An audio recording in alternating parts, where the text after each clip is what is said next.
Hi, I'm Tula Pink. I am a fabric designer for Free Spirit Fabrics.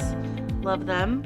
And I'm here today to talk about sort of how I design fabric, like how the whole thing shakes out, from concept and story all the way through to having fabric in my hand. There's a lot of facets to it, so there's a lot of little steps. And that's what I'm here to show you today here at Back Quarter Shop Studios. So really everything for me starts with a story. So if I can think of it, I can draw it. I can't necessarily draw things that are in front of me, like I'm not a great life drawer, if that's a word.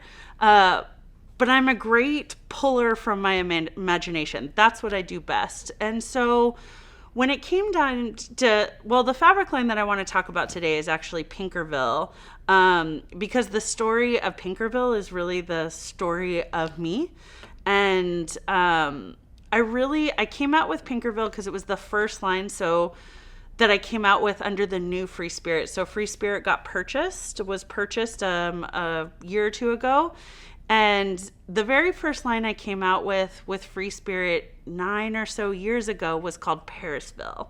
So when Free Spirit took on new ownership and became sort of a new company again, I really wanted to bookend that first fabric line with my first fabric line under the new Free Spirit. And so I wanted to make reference to that, which is why I called it Pinkerville. Now, a little background. Pinkerville is actually what I call my studio and my brain. So when I'm in Pinkerville, or when anyone in my family makes reference to me being in Pinkerville, it means I'm working. It means I'm in the imagination zone. I'm creating something brand new. So that's what Pinkerville is. It's sort of a mythical place in my world where all my ideas come from. And it has my name in it, so bonus. But so when I'm sitting down to do this line, when I was just starting out, the first thing I actually do is make a whole bunch of lists. So I list what type of themes I want to touch on. What are the main points of the story I'm trying to tell? So if I can draw anything that I can see in my mind, that's sort of an infinite amount of possibilities.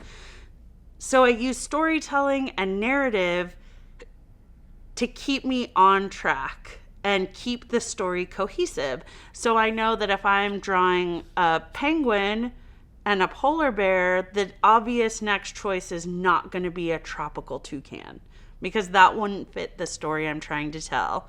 So in the case of Pinkerville, the story I was trying to tell is the story of imagination, of wonder, of all the things that I think are the things that make life worth living, which are not necessarily the things that you can see, but the things that you can believe in, the things that you can imagine, which I think are the best things. And so what I did was I took this idea of the place of Pinkerville and I made each piece in the line represent a character trait that is required for entry. So in order to exist in Pinkerville, you have to have several character traits that will help you survive there and get the most out of it. The first character trait you needed to have was imagination, obviously. So that was the first sort of main print, which was the unicorn. So the unicorn is this wonderful, magical, mythical creature that's silver and gold and beautiful, and the only thing that seems to differentiate it from a horse is this little horn on its head. And so what I did is I started with this image of a unicorn and thought, okay, this represents imagination. This represents something that's made up, that doesn't really exist, but that we all know. Like, you can tell anybody anything around a unicorn. You can say the word unicorn and people know what you mean, which is kind of a special thing when you're talking about something that doesn't actually exist. Which, side note, fun fact, the unicorn is the national animal of Scotland, which I think is amazing and makes me want to live there. But so I started with the unicorn, and that represented imagination. And then as I went through, what's the next piece going to be? Well, you have to have a way really to get to Pinkerville. And so I thought, okay, if you were coming from reality and trying to get into Pinkerville, how would you get there?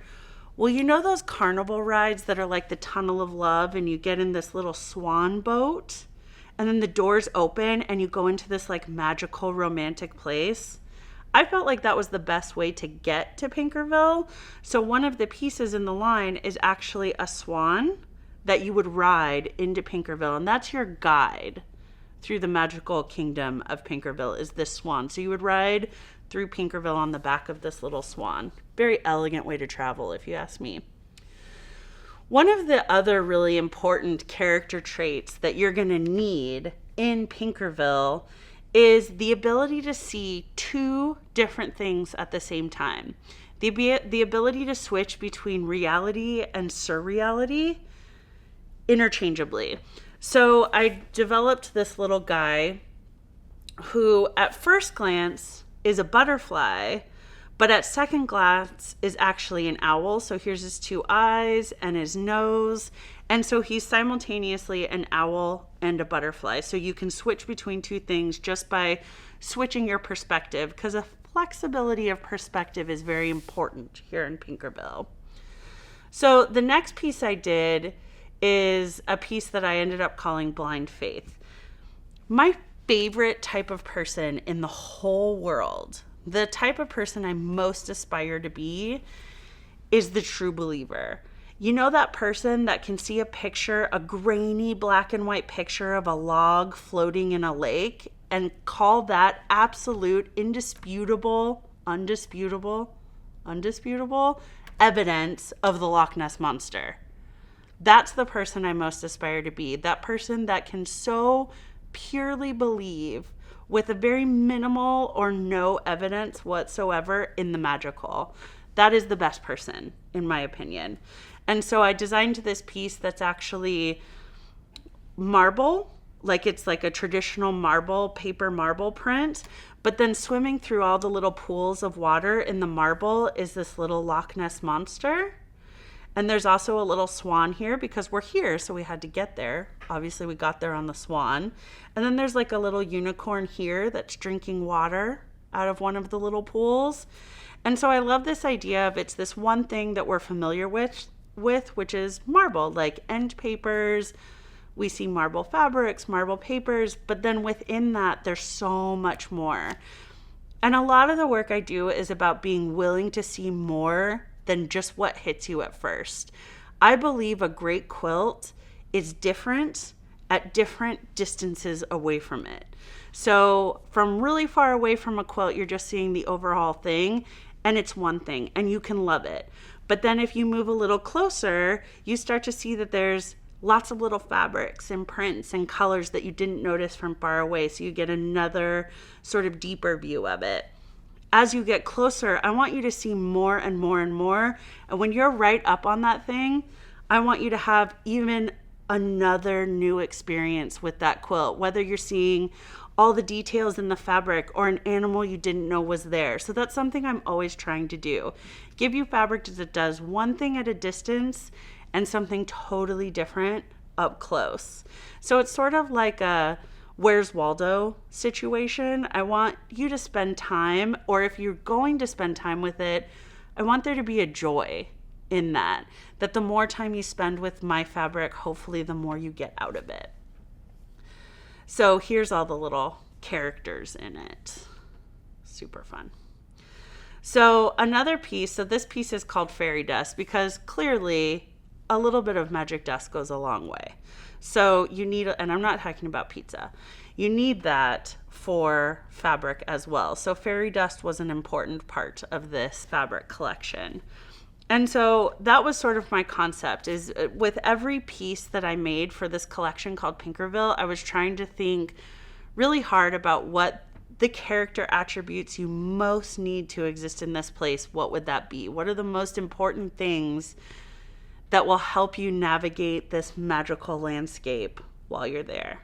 And that's the story of Pinkerville. So that was the concept. Thanks for sticking with me. And if you come with me to the next video, I will show you how I take all those ideas and concepts and storytelling and turn them into actual real drawings that will eventually become fabric.